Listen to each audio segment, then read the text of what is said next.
satellites do exist, okay? But I am of the belief and understanding that there is no possible way that anything weighing over a ton is being put in the nose cone of any rocket. I don't give a shit how powerful the rocket is. I put out videos, you know, explaining to you guys what Don Pettit, NASA astronaut and PhD, who talks about the tyranny of the rocket equation. I put this out, and he explains. I don't explain it to you, but he explains how it is dumb mass, meaning extra weight, material, and scientific instruments, literally affects the entire performance of a particular rocket based on the amount of fuel it needs to have on board to do what it needs to do. But there's no way, I don't give a shit what type of physics science that they're engaging in mathematics. There's no way they're sending something up in the sky on a rocket that weighs over a ton and allowing it to maintain its aerodynamic stability and remain control and stay in control, where that rocket is not spinning out of control and basically exploding in the sky. So based on that hypothesis, I'm going to reveal this document to you guys to show you there ain't nothing in the fucking nose cones in those rockets. The entire satellite program worldwide, okay, worldwide is a balloon program. And it's been in existence longer than fucking rockets, period. And I'm going to show that to you. So first document we're going to read. Here's the document. Just like I said, it is, the title of it is telling in of itself. Space and Missile Systems Center. Okay? Space and missile systems. Now, the term space, what does that mean? They have a general international presumption of where space begins. The U.S. Department of Defense classifies and categorizes space to begin at 80 kilometers. That's about 262,000 plus feet above the surface, center surface of the Earth. That means the flat plane surface that we live on. You launch a rocket, boom, 262,000 plus feet above the surface of the Earth. That's US DoD standard. So according to the DoD, they got aircraft that could fly close to that, maybe half the distance. But the international standard is called what they call the Kármán line.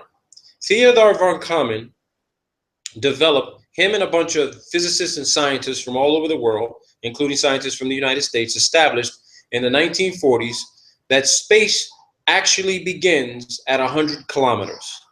For those in the United States, that converts to 328,082 feet above the surface of the Earth. Okay, that is where actual space begins. Now, what is space? We can have several definitions of what space is. We don't fucking know. They're still studying it as we speak. So space definitely, that at that altitude, even at DoD standard, we got a serious lack of oxygen and all of the components and pressure and environments that are consistent on the surface plane of the Earth. Okay? So in space, you have limited to almost zero aerodynamic control, astronomic control. You need some sort of vehicle that has to travel at ultra high speeds, beyond, well beyond the speed of sound, which is 760 miles per hour. Okay, it has to be traveling at high speed, you know, for it to maintain any sort of aerodynamic stability and function and control at those altitudes. So, Space and Missile Systems Center. This is an interview with Lieutenant Colonel Harold E. Mitchell for the Corona program. Now, let me dive about the Corona program. The Corona program, okay, the Corona program is still a top secret program. It was a program launched by the National Reconnaissance Office in conjunction with the CIA.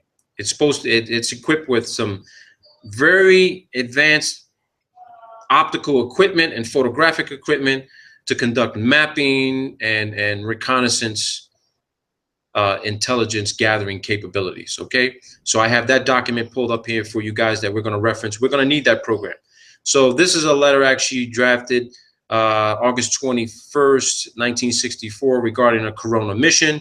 Now, I need you to understand this. There were several Corona missions. So this is the importance behind proving that this satellite was never launched on a rocket. They had several missions.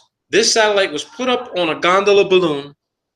It did its thing for however many days or months, and then it was captured by a C-119 multi-engine turboprop U.S. Air Force cargo plane, specially outfitted to capture this thing to capture it using some sort of tailhook type of device. Okay, so I'm not going to read this entire document, but there's specific sections of this document we're going to address, so I can prove to you guys that satellites are not floating around above 100, maybe 100, 200,000 feet. They are literally 10 to maybe 50,000 feet above the altitude where U2 optimal flight range is. So, and I'll show that to you as well. The technical specs for U2, they can go beyond 70,000 feet, okay? Beyond 70,000 feet. That's not their max operating altitude. They can go beyond that, okay? Now, the reason why I chose this document is for one simple reason. Although this activity occurred between 1954 and 1956, and Corona program is 1958 to 1962, the subject time frame involves about 20 years, 23 years. But look at the date of the interview, people. The date of the interview was October 1st of 2003. Now, what significance does that play? One, to me, it's fairly recent. Even though this is 2016, that's 13 years. Okay, this document was recently declassified as an interview, but it's also interesting to note that it was conducted by the Space and Missile Systems Center. So Robert McCulley was of the History Office at the Space and Missile Centers at Los Angeles Air Force Base. So this guy is going to interview Lieutenant Colonel Harold E. Mitchell of Missouri over the telephone about his experiences recovering Corona satellites. All right, I'm going to skip forward because he just talks about the guy's history, where he got his training, how long he's been doing his training. You know, this is just basically, you know, introductory type of, okay, this is who this guy is. I need to know who he is. Okay, now let's get to the meat of what it is he was doing and what his role was in this program. So they talk about what his rank was. This guy was a captain. He was in charge in 1954. He was part of the Dragnet program, also known as the Genetrix program or Weapons System. 119L came along. They were flying out of Charleston, South Carolina. That's where they were doing a lot of their training. They were flying a C-119. You saw a brief picture of what that looks like. It says, how did you conduct your training? They talk about how they were conducting their training. Again, a lot of this information, it's not insignificant, but it just adds to the narrative of, you know, is he talking to the right guy? All right. All right. So here's some of the beginning meat of this interview. McCauley asked Mitchell, Captain Mitchell, did you ever recover the Dragnet training capsules at night? Mitchell says, it's impossible to recover at night. The only time we flew at night was during our instrument training. We didn't fly our emergency training at night either. We did all of our training instrument flying 16 hours a day. We did that because time was of the essence. And if we didn't fly night missions, we'd never get all the training done to get people ready to go into the practice sessions, okay? So let's go ahead and. Now, here's where he describes what the Dragnet gondola looked like. What did a Dragnet gondola look like? Well, we used similar parachutes except the Corona program or Discoverer program only used one chute, okay? We used 4 28-foot parachutes for a Dragnet gondola, and they did all of the chute modification at the parachute shop. They would attach 4 parachutes, and these were not reinforced parachutes. They were just to lower the load, the gondola. You'd attach them to the gondola, and then from the middle of this, on a longer tether, you would have a smaller chute that we call the drogue chute. I think the drogue chute was 100 feet above the 4 descent chutes, and the drogue chute was reinforced. We could make our passes on that drogue chute. when they say they can make their passes on that drogue chute, you're looking at a 100-foot tether. And what would happen is that the drogue chute would deploy. You got a 100-foot of tether. The plane didn't need to come within a dangerous distance of the chute as the satellite was falling from the sky, and they'd have a hook at the back of the aircraft that would fly by and hook this chute. And once they hooked it, they start reeling it into the back of the aircraft. Here's some important data. The top of the gondola had a compartment for the chutes and all that stuff. And a lot of it had to be the parachutes, but the whole capsule was 1,450 pounds when it was airlifted, okay? The capsule they're talking about is literally the satellite. The gondola had, now I want you to pay attention to this. He says, this is Mitchell, Captain Mitchell talking. Captain Mitchell says the gondola had a huge balloon. I mean a huge balloon. You could see it at 60,000 to 85,000 feet. Now, this supports what I've been telling all of you, that NASA has had a balloon program literally for decades, over as long as they've been in existence.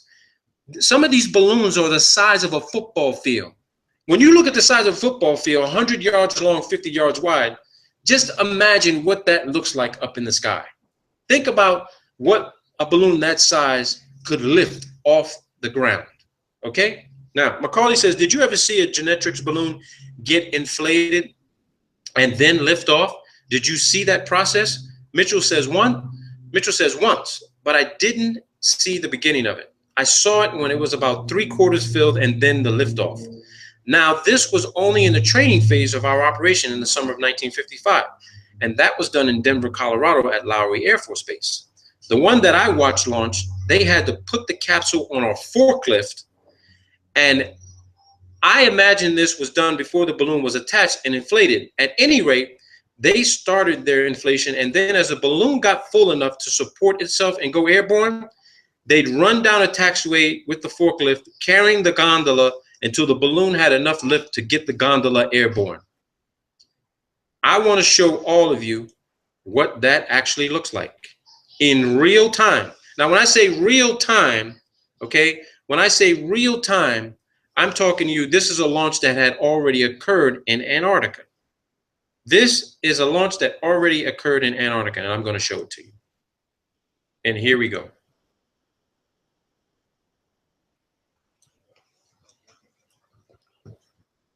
I just read this to you. This balloon launch took place in Antarctica, and it's an 8,000 fucking pound telescope satellite. There goes the mountains in the background. Here's a visual description of what I just read in that document.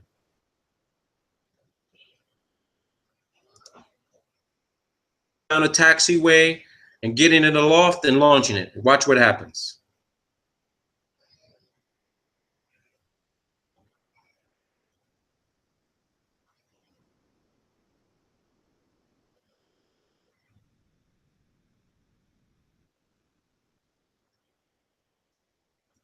If you like apples, how you like them fucking apples? That's 8,000 fucking pounds, people. 1,000 pounds. That dome on the top is actually where all of the radio equipment is installed so that the C-130, so that a C-130 can communicate with it. It sends off a signal so that when these aircraft are in the air, they can detect the signal while it's up at 85,000 feet, 100,000 feet. Today's balloons get to about 130, 150, 180,000 feet, okay? And at nighttime, when the helium air is cooled down, the balloon drops in altitude about 10,000 feet, maybe 5,000 feet. And then when the sun shines back up on it again, that hot helium air expands and the balloon raises in altitude again. So you have this oscillation of losing altitude, gaining altitude, losing altitude, gaining altitude. Now, for anybody that hasn't paid close attention to what the ISS is doing, The ISS is doing the same fucking thing that balloons do. And I'm going to prove that to you as well, that the ISS, if it exists, which now I'm of the conclusion that it does exist, that means that the ISS is up in the sky. It's not at 245 miles. It's within, say, 150, maybe 250,000 feet. And to prove to you where that site location is, this is Google Earth Pro. This is December 15th of 2009. Okay? This is Antarctica. Antarctica people. On the other side of Antarctica, this is the launch site for the balloons. It's called the Wallop program. Based on satellite imagery, you have these large cranes out there, okay? The launch site for the balloons. Further proof that they're using aircraft to capture these things down in Antarctica. This. Here goes your C-130s, C-7. These are your C-130s. These are your C-119s. Turboprop planes. And if anybody wants to say, oh, well, they're using this to transport people back and forth. Yeah, they are using people to transport back and forth. But guess what? These are also specially outfitted aircraft to literally recover. When they intentionally burst the balloon, it comes down on a drogue chute, and these aircraft fly at 20, 30,000 feet, and they go and grab this thing. There's your aircraft. 5. You have a 6th over here. This is for crew transportation, but these big boys right here, these Hercules are the ones that are recovering 8,000-pound telescope satellites launched from Antarctica. The document, because this document gets better. Now, Macaulay says, did the gondola lift off pretty quickly after it was inflated? Mitchell says, yeah. Once it was inflated with the helium it carried, that balloon was designed to go during the day to about 85,000 feet. Now, this is back in 1954, people. Today's balloons get, well, almost 3 times this altitude, okay? Maybe 2.5 times. As nighttime came and the gas cooled down, it would come down to around 60,000 feet to 65,000 feet. So it dropped almost 20,000 feet in altitude in the evening time, okay? In the evening time. So I want you guys to picture this, okay? There are people online who they're so in love with NASA, they will tell us, all these trolls will say, no, I've seen satellites myself. They'll say, no, I've seen satellites myself. I've seen it in my telescope. I've seen the Hubble. I've seen the space station. I've seen a satellite pass over. You're looking at the Hubble and the ISS floating around in the thermosphere, moving at high speeds, because the hot air up there moves at high speeds, very high speeds. How fast those speeds are, who knows? But we know this for a fact. The higher you go, the faster you have to go, right? The higher you go, the faster you have to go if you're using an aerodynamic vehicle. Now, Macaulay says, do you know how long the balloon floated over the U.S. before they were usually recovered? Mitchell says it varied with the flight path. We tried to recover them before they left the continental limits of the United States. We had one balloon that went into the jet stream and flew east during our training period. I believe that it took off in July 1955. We deployed an airplane and he went to Goose Bay, Newfoundland, refueled and headed for the Azores. I believe there were another 1 or 2 airplanes from other squadrons too. He says the balloon was finally terminated someplace over the area of the Azores. I don't think that capsule was ever recovered. I couldn't say for sure. Macaulay says recovering a Discovery parachute must have been easy compared to a dangerous gondola. Mitchell says it was. Discovery was much easier once we resolved the problems and they designed the right parachute and equipment to recover it with. Actually, when you do aerial recovery every day, it's a piece of cake. Easy. It was fun. Each recovery aircrew had to aerially recover 5 dragnet parachutes after we'd complete our aerial recovery phase. We went up to an airfield at Georgetown, South Carolina. Ground crews would use drums of water to simulate the gondolas for surface recovery. Oh, look what he says here. He says, during the genetics program, we operated under the Strategic Air Command. To show you how important genetics was to the Strategic Air Command, we pilots each carried a letter in our secret folder along with our top secret aircraft equipment. It was a letter from the Director of Operations for Headquarters, SAC. His name was Brigadier General Howard Smith, to the commander of any SAC base where we had to land, that we had the number one priority over anything else in refueling, maintenance, and getting our aircraft back airborne. Now, why would they have number one priority to refuel and get airborne again?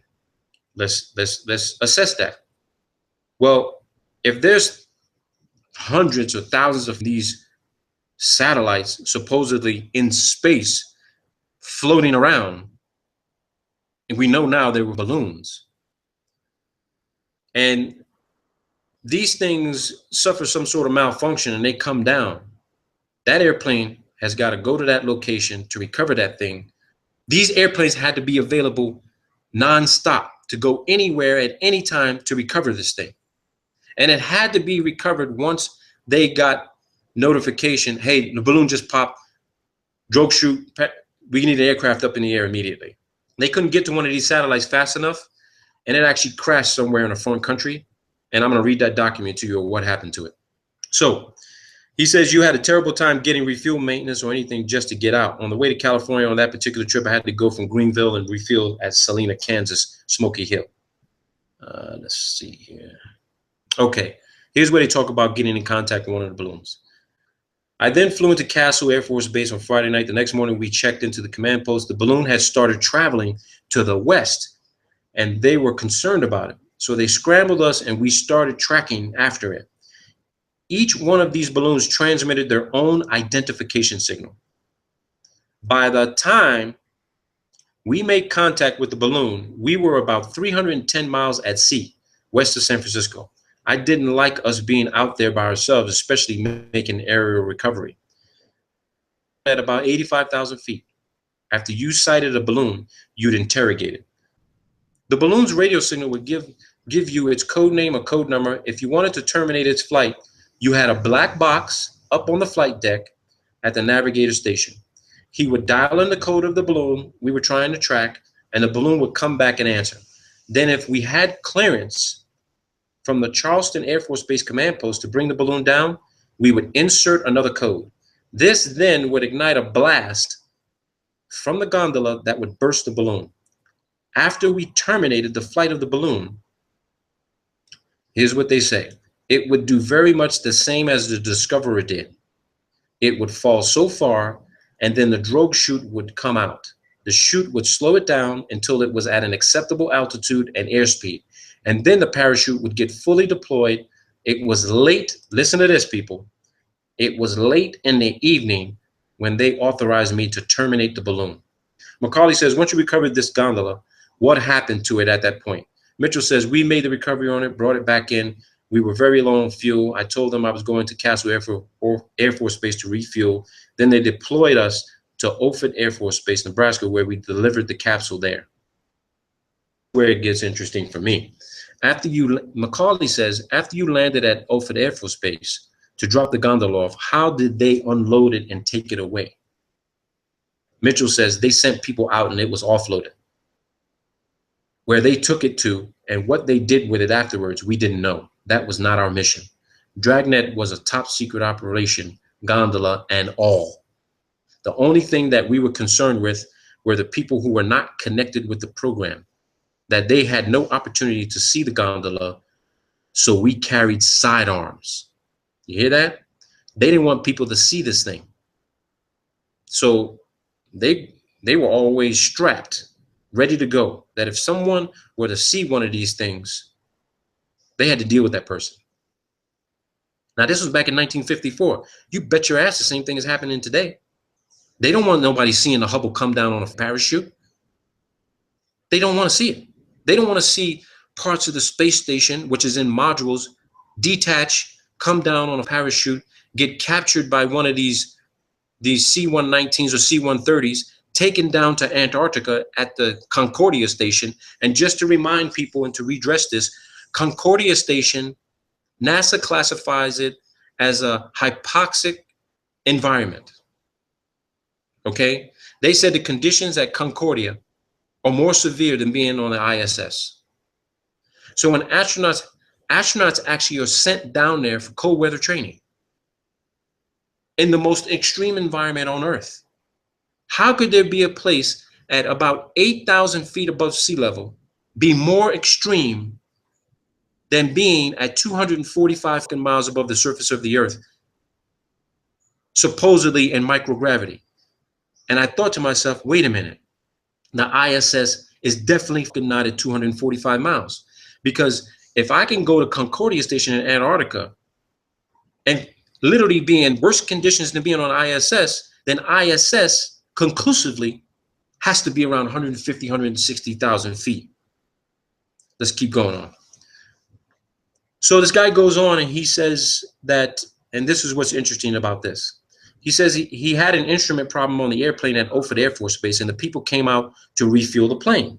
I filed to come back to Charleston as soon as they offloaded the gondola. This was on a Sunday morning, and I'd gotten in there late Saturday night. The base operations officer said he was going to come aboard. He wanted to check Form 21A, which is my maintenance form. I lost an inverter, and I had a bad generator, but I didn't want to fool around and stay at Offutt Air Force Base on a weekend trying to get it repaired. So while this guy's at this base, this captain, okay, some lieutenant colonel, he says he was a lieutenant colonel, and he tried to come on board our airplane. And here's what happened. The captain, Mitchell, says, I said, I'm sorry, you're not allowed on board. This lieutenant colonel stepped up the ladder and started explaining that he was a Silverleaf, a lieutenant colonel, and I was wearing tracks, a captain. About that time, he heard the rifle bolt of a carbine slide home, loaded to ammunition. My crew chief was standing there with his carbine down at his hip, so the lieutenant colonel decided not to come on board. He decided prudence was better part of valor. So you see that? This guy's a captain. He tells a lieutenant colonel, sir, I'm sorry, you can't come on board. I'll come down to show you my Form 21A, but you can't come on board. This lieutenant colonel says, excuse me, but I'm a lieutenant colonel and you're a captain. I can come on board. And one of this guy's crew chief says, I don't think so. He chambered around. Lieutenant colonel said that, and he's like, okay, no harm, no foul. Let me know when you come down and show me the form. I mean, come on, people. You're talking about an Air Force pilot, top secret security clearance, maybe higher, and they got authorization to kill one of their own people if security is breached. This guy's not even supposed to know what the hell is inside that aircraft. They were ready to shoot him. That's what you got to deal with. So, and Macaulay says, did the Genetrix gondola drop a capsule like the Discoverer did? Mitchell says, no, the gondola hung below the 4 27-foot, 24-foot chutes. When you shoot the balloon down, all these parachutes packed on the top of the gondola deployed. The gondola would start then falling to the earth. He says, so you recovered the entire gondola. He says, you caught the whole thing. You caught everything except the balloon, and it was quite a load. Error recovery really was kind of a hairy operation because you're flying at such low speeds.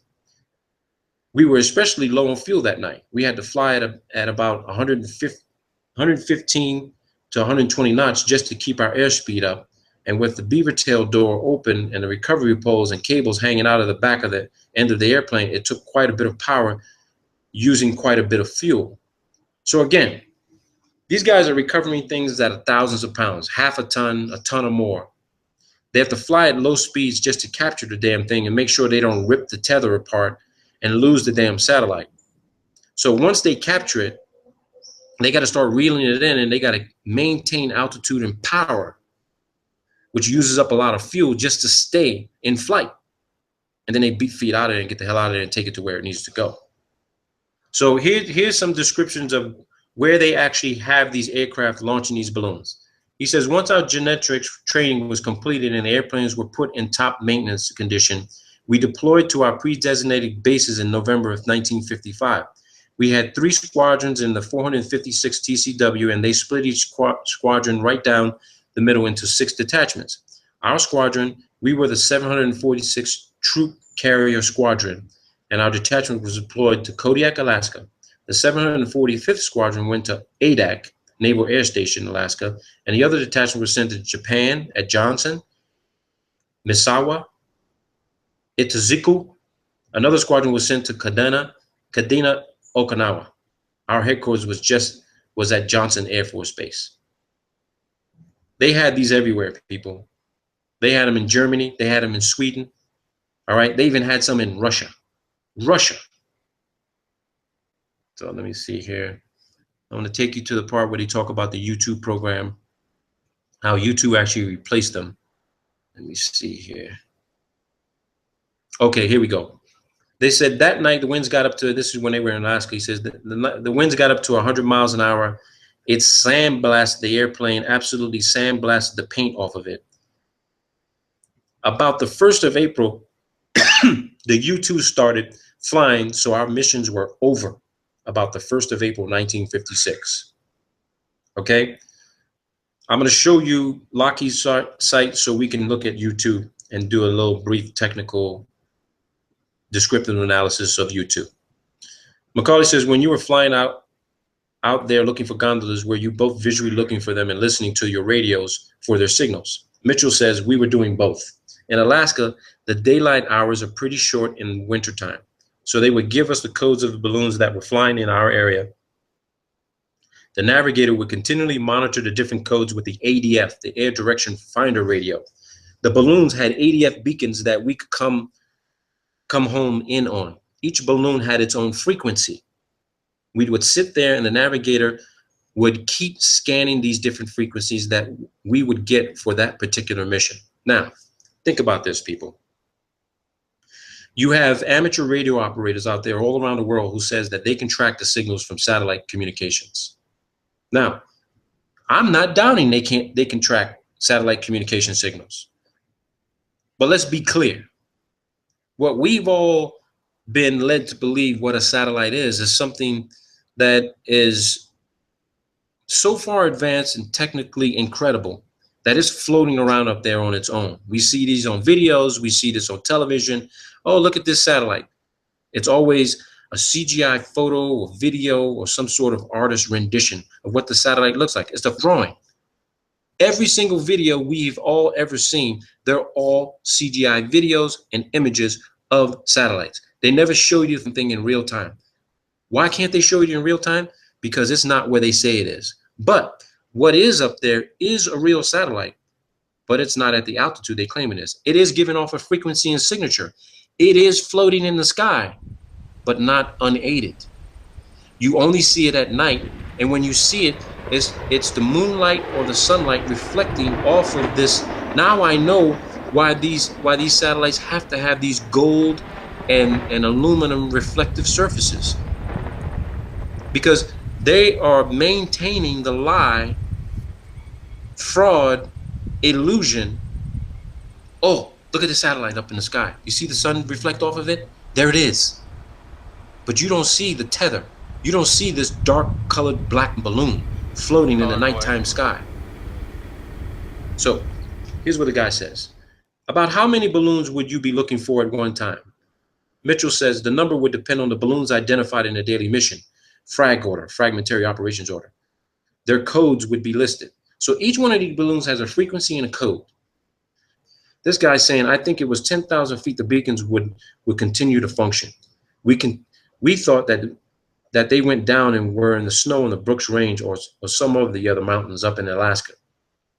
He says, did your unit tell you the purpose or the mission of the genetics while you were doing this? He says, yeah, we knew. The balloons were launched from Norway. Look at this, people. The balloons were launched from Norway, Denmark, West Germany, and I think some from Turkey. In the winter, February of 1956, there was an article in Time magazine about the Russians complaining about our overflight of the Soviet Union with these balloons. Holy shit, people. I mean, really. The Russians were complaining about the US flying over the Soviet Union with balloons. The Russians were complaining about overflights of the Soviet Union with balloons. They had any number of gondolas stacked in the Sperodonivka Palace driveway of Foreign Ministry. Molotov. It was just unbelievable. He had many of them. What they're describing here is this. The Soviets ended up capturing a shitload of these fucking balloons the US was sending up in the air. And they would literally send their aircraft up to capture them and bring them down. Now, you got to think about this, people. This is absolutely mind-blowing. You're trying to tell me that we've been spending trillions of dollars for over 60 years for a satellite program they claim is going up on a rocket, and it's just a balloon you can buy from a hobby shop? Oh my God. This is incredible.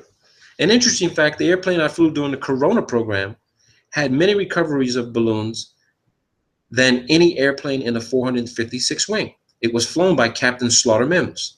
And I think Slaughter recovered 3 balloons near Japan. He got more than anyone else. Slaughter had a lot of success. And he's describing the same aircraft that this guy flew. Okay? Here you go. This guy, Macaulay says, how successful was the Genetrix program? Mitchell says, none of the pilots associated with the project was ever permitted to see any of the genetic film that was recovered. The film was stored in the vaults at Air University at Maxwell Air Force Base, the last I heard. I was at Air University Film Library in 1957, and I asked if I could see the film, but they wouldn't let me because I didn't have need to know about it. Outwardly, I understood that it was a fair success. We knew more about the Russians than we would have without Genetrix. It wasn't good enough to continue with in conjunction with the U-2. It was like the U-2 wasn't as good as Discoverer. I have a document and a study on Genetrix done by a gentleman up in Minnesota. It gives the number that was recovered. A lot of the gondolas went into the water and were never recovered. They had a saltwater plug in them that dissolved when the plug came in contact with the water and eventually sank the gondola. That's what they say. That's what they say. Now, get this. Macaulay says, did the public ever see the Genetrix gondolas and think they were UFOs? Mitchell says, I never heard of any reports of that nature, if there were any. There could have been. I don't know. You know, it's been so long since that operation. I don't recall any newspapers that might have said that they were UFOs. I know you could see the balloon. Listen what he says. He says, I know you could see the balloon very easily from the ground. It looked, here you go, people, smoking gun. It looked about like a silver dollar during the daytime because you couldn't see anything attached to it. You see this for yourself, people. He said you could see it from the ground, and it looked like a silver dollar during the daytime because you couldn't see anything attached to it. So, for all those naysayers out there that claim they've seen the Hubble, they've seen the ISS, they've seen other satellites and shit floating around in the sky, think about this.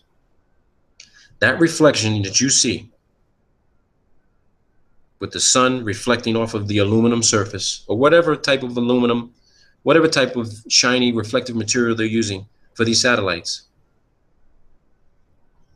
carried by the jet stream, flying around a specific territory that is tasked to fly around in. Macaulay says, at that time, did you normally call the program Dragnet or Genetrix? Mitchell says, we called it Dragnet. Genetrix was a classified code name for the program like Corona and Discoverer. Dr. Alvin H. Howell was the brains behind the balloon program. There you go. They lost one of these, okay? They lost one of the Corona satellites on a balloon, okay?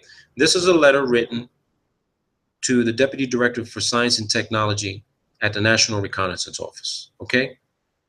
This was released, declassified and released by the National Reconnaissance Office November 26th of 1997. in accordance with Executive Order, I think that's 12958. Subject, Corona Mission 1005 incident. This memorandum is for information only. Corona Mission 1005 was launched on 27 April into orbit. Orbit. They're considering orbit to be space. We know it ain't fucking space. All right? But that's moved. Let's continue on. Recovery attempts commencing 2 May were unsuccessful. Attached here too is a chronology of operational reporting received on this mission. Number 3, on August 5th, OSA received word from its security representative at the Air Force Base, Los Angeles, that a satellite capsule had been reported as coming down near the Venezuelan-Colombia border. The actions taken by OSA upon receipt of this information are detailed in a separate attachment. As a result of the investigation by the OSA in conjunction with the Caracas station and the embassy attaché office there, the following facts are noted. Listen to this. August 1st. First word was received by Caracas Army Attaché Office of finding of a capsule at La Fria, 500 miles southwest of Caracas in a remote region of the Andes. August 3rd. Reconfirmation of capsule finding made by telephone call to Caracas Embassy. August 4th. Representatives of the embassy viewed capsule at San Cristobal, to which it had been moved by political police. First press stories appeared. August 5th, capsule flown by host government to Caracas. August 6th to the 10th, capsule held by Minister of Defense of Venezuela. All right. August 8th, team from headquarters arrived at Caracas consisting of a security officer and a technical officer from the OSA office and a technical officer from the National Reconnaissance Office. August 10th, capsule turned over to embassy, examined, and reports made by the headquarters team. Copies of pertinent cables on technical and security aspects attached. August 12th, security officer scheduled to return capsule to West Coast. August 6th to the 12th. For the record, it should be noted that on Thursday, 6th August, a request was made by the CIA to the NRO to convene a meeting of the Interdepartmental Contingency Planning Committee to assess the problems, coordinate procedures, and assign responsibility for responding to any news media queries which might arise. Now, what's interesting about this, they noticed there was a label that there was a secret label on in satellite. It was marked secret. They removed that classification from it. This is regarding the history of satellite reconnaissance, volume 2A, SAMOS. Remember that name, SAMOS, okay? The SAMOS satellite, because here's what I'm going to take you to next. This is the list of all balloon launches from the Esrange Space Center in Sweden. Okay? Now, let me take you to the Swedish Space Center. And here is the Swedish Space Center website. This is the Swedish Space Center. And as you can see, they have balloons and rockets, payloads. This is their website. This is their website. Swedes, the Swedes, okay? It's the Swedes. Here's their space center. They do balloon launches. Now let me take you to the document I downloaded from their website. Now, this is a list of balloon launches from the Esrange Space Center starting December 9th of 1982. Remember that term, SAMOS? You can read these documents for yourselves. We don't need to keep going through all this stuff together. I put a lot of this shit out for you people so that you can see this. You see they talk about weather satellite program, mapping satellite program, realignment controversy, new directions in satellite reconnaissance, okay? But let me take you to this document, which is very important from the Swedes. This is not US oriented. I got this from a foreign country, okay? So you look at some of the launches. These are balloon launches, people. These ain't rockets. It says it, list of balloon launches. There's going to be some things here that you may see that are going to catch your eye, all right? Because I want you to look. You see the campaign, you look at the payload, all right? You got campaigns and payloads. And we're not going to go through all these codes, but you're going to see something that's going to catch your attention. All right? We're going to keep going through this. All right? Keep going through it. You're going to see something that's going to catch your attention, that's going to blow your mind. You see this, people? What does that say? Mir. That's the Mir space module. February 24th, 1997. Here goes another one. Mir. March 17th, 1997. Mir. Okay?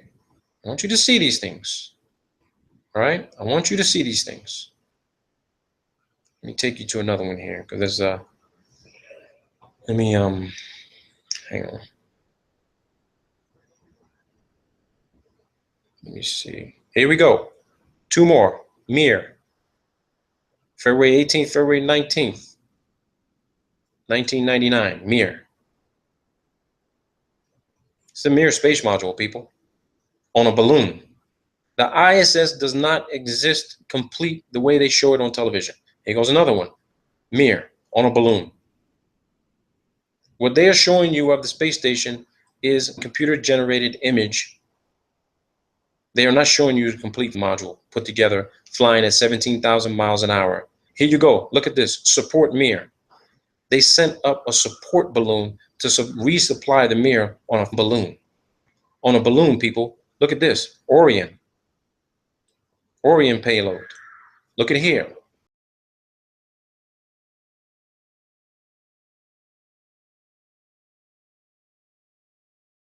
Inmarsat. You want to know where your satellite phone communications come from? A balloon, people. A balloon. I'll supply this document to whoever wants it. Here we go. Inmarsat test.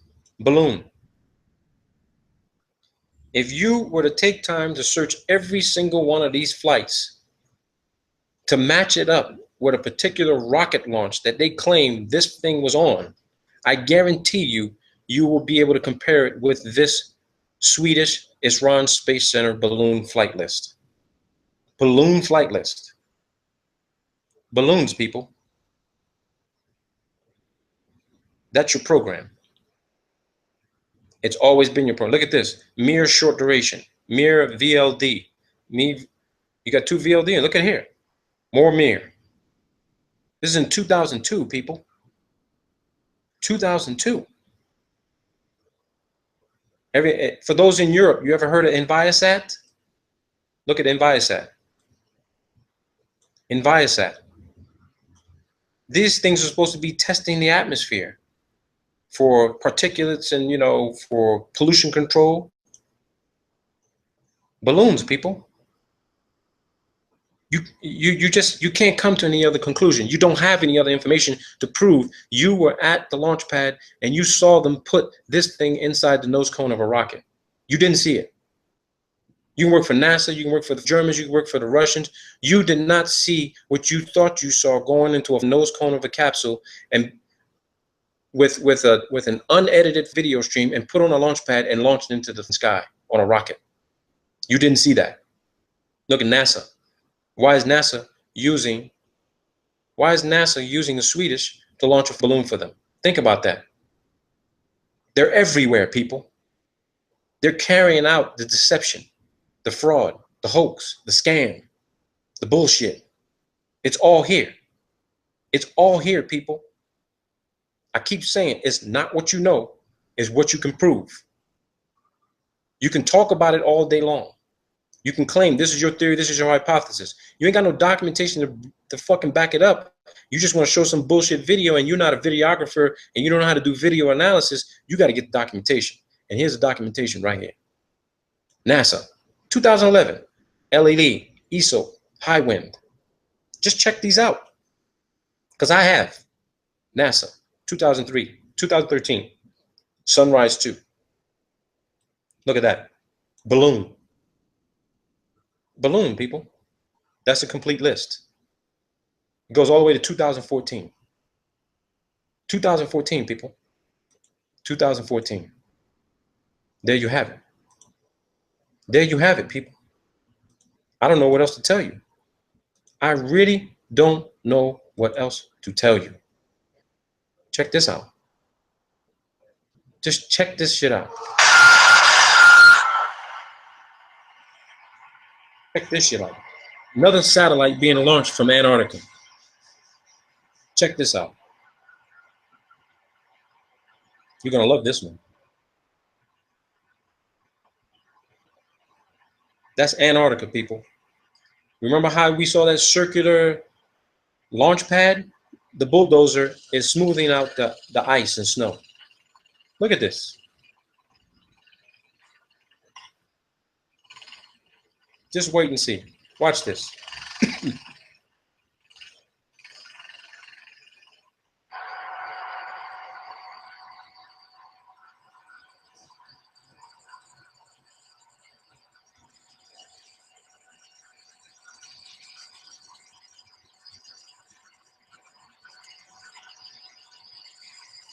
This is McMurdo Station in the background. McMurdo is right back here. They have line of sight to this airstrip.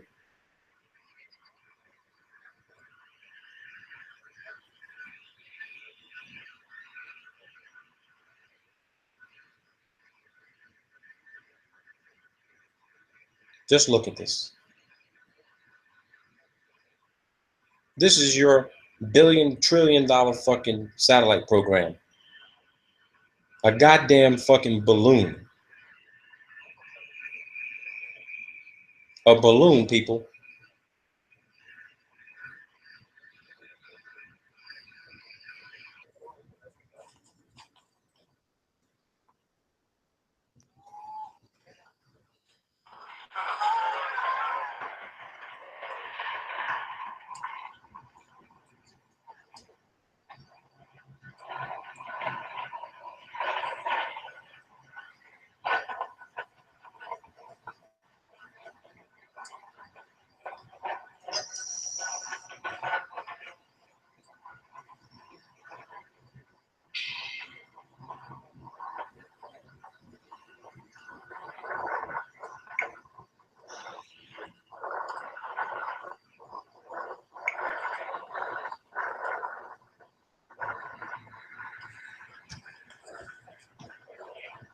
There goes fucking $20-30 million on a balloon. It's not inside a fucking rocket nose cone. There you go. Woohoo! Woohoo! Yay!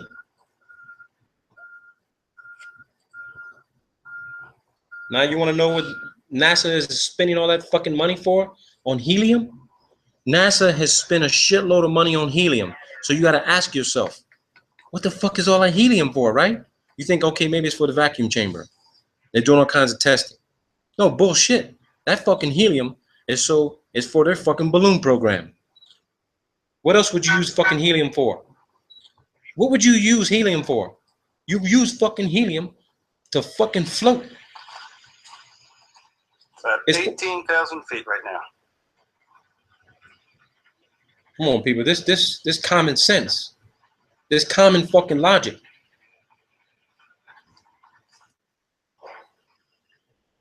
Okay, the payload is now at 105,000 feet. Look at that. 105,000 feet. Quite well, even with the naked eye. It's nice and well inflated now. So based on the size of that balloon, now we're at about 120,000 feet. Look at that. So these things got to get to at least 150, maybe 100, maybe they can get to about 180,000 feet. But at nighttime, see this fucking thing. You're not going to see it. You're not going to see the satellite. Period. So we're going to go to aircraft. So let's go to the U2 Dragon Lady. Let's go to the U2 product card. Okay, so here's your U2. I can tell you here right now, this is a new upgraded edition. They've upgraded the satellite system. So instead of, they're still using balloons, okay? They're still using balloons. But as far as military, advanced communications, topography, mapping, this platform 33 of these are stationed around the world. 33 of them. Half of them are flown unmanned. Half of these can be flown without pilots inside of them. They can fly 24 hours. They can be refueled in the air at high altitude. They've got everything on board that you would need to do the same communications on the ground. 15 of these can be flown without pilots, unmanned. When I spoke to my professor, who used to be a Defense Intelligence Agency officer, he was in charge of the U-2 ISR program, Intelligence Surveillance Reconnaissance program. I asked him how many of these would be needed to cover the entire Earth in a 24-hour period. He told me, you only need 10. You could cover the entire Earth. And your satellite photos that you guys see, satellite imagery, high altitude imagery that they claim is coming from the ISS, the U-2 is taking the high definition photographs and they're being presented as ISS footage. Don Pettit told you in the Tyranny of the Rocket Equation, there ain't no fucking way humans ever left the fucking Earth. They ain't never left the fucking Earth in the space. This is it right here. Period. Period. So let's look at this document. I want to blow this up for you guys here.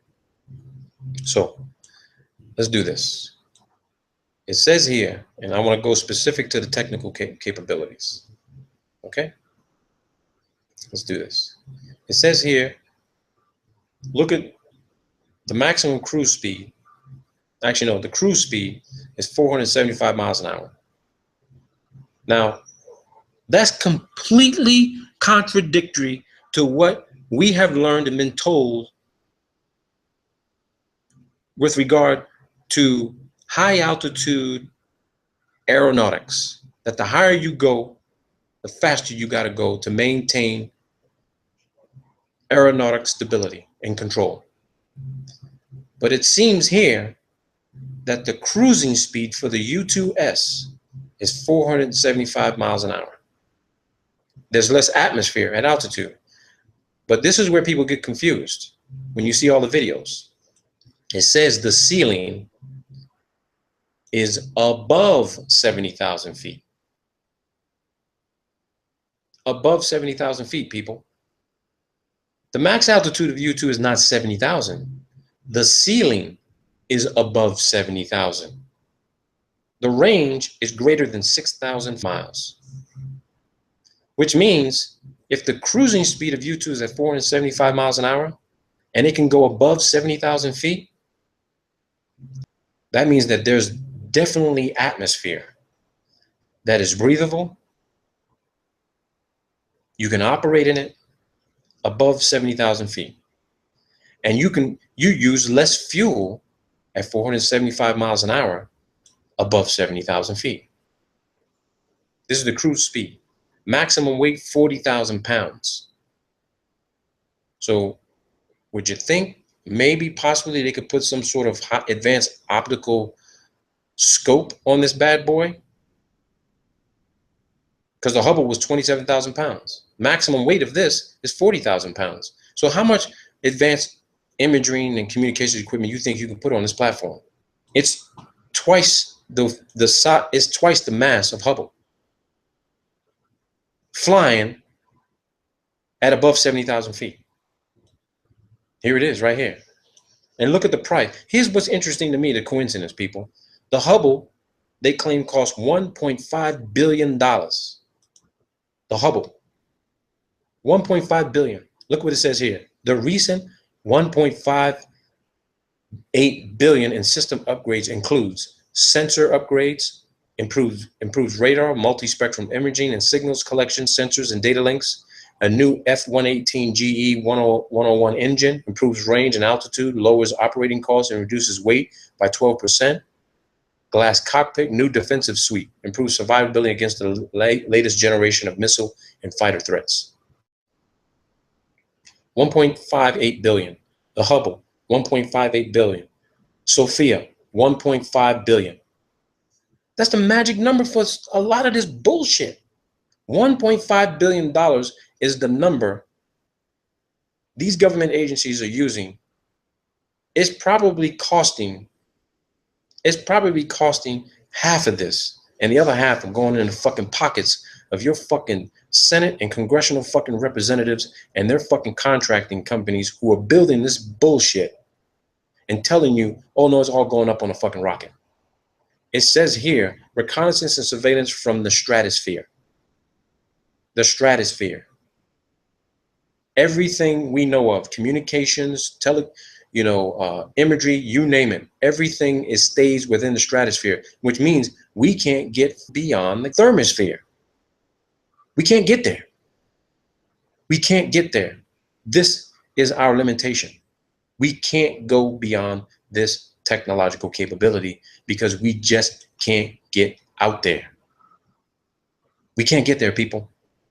When they say the U-2 flies at the edge of space, I'm sorry to tell you, the edge means you're maybe within 5,000 to 10,000 feet of the Kármán line, which is 328,000 feet. How the hell could you be up in the U-2, be on the edge of space? The edge of what space? You mean the next space, which is from the stratosphere, is the mesosphere, and then the thermosphere? Because maybe they're on the edge of the mesosphere. Or they ain't close to the thermosphere because it's too goddamn hot up there. It's in excess of 500 degrees Fahrenheit.